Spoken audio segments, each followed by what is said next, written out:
Analisis deskriptif, ikhtisar analitik. Dalam ikhtisar ini, Anda dapat melihat 4 jenis utama analitik, yaitu analitik deskriptif, diagnostik, prediktif, dan preskriptif. Setiap jenis analitik memiliki fokus utamanya masing-masing.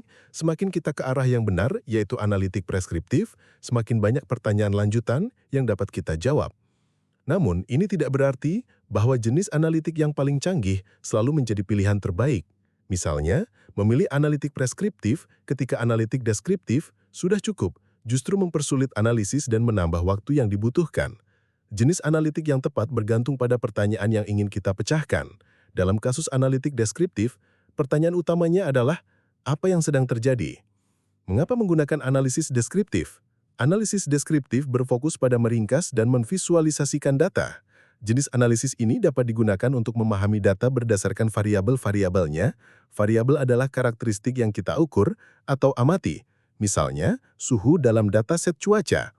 Analisis deskriptif juga dapat digunakan untuk menyelidiki hubungan atau pola dalam data, misalnya apakah terdapat pengelompokan tertentu atau apakah satu variabel berkaitan erat dengan variabel lainnya. Selain itu, analisis deskriptif dapat digunakan sebagai langkah persiapan untuk teknik yang lebih lanjut, seperti membangun model. Teknik umum. Dalam bentuknya yang paling dasar, teknik umum analisis deskriptif terdiri dari perhitungan statistik deskriptif, seperti rata-rata dan nilai maksimum atau minimum variabel. Ini membantu kita menjawab pertanyaan seperti, berapa nilai yang paling umum? Atau, seberapa luas penyebaran nilai-nilai tersebut? Memvisualisasikan data juga membantu untuk memahami karakteristik data, khususnya untuk melihat pola, pengelompokan atau hubungan lain dalam data. Deteksi outlier membantu menemukan nilai yang sangat berbeda dari mayoritas yang dapat membantu menemukan kesalahan. Bentuk analisis deskriptif yang lebih maju dan komprehensif adalah analisis data eksploratory atau EDA. Analisis data eksploratory atau EDA. Fokus analisis data eksploratory atau EDA, sesuai namanya terletak pada eksplorasi data, menilai karakteristik utamanya, menemukan hubungan, pola atau kelompok, dan mengusulkan hipotesis untuk analisis selanjutnya. Seringkali, ini dikontraskan dengan pengujian hipotesis yang lebih formal dan spesifik, sementara EDA melihat data secara luas dan terbuka untuk menemukan sesuatu yang belum diketahui.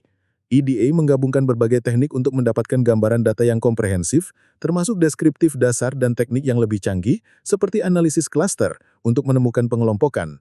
EDA juga menekankan visualisasi untuk mendapatkan wawasan tambahan.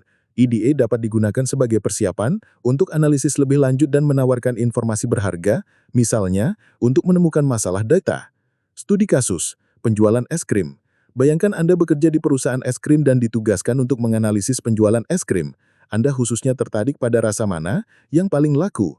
Dengan menggunakan analisis deskriptif, Anda dapat menghitung jumlah penjualan per rasa dan jika perlu memisahkan angka per toko atau per bulan.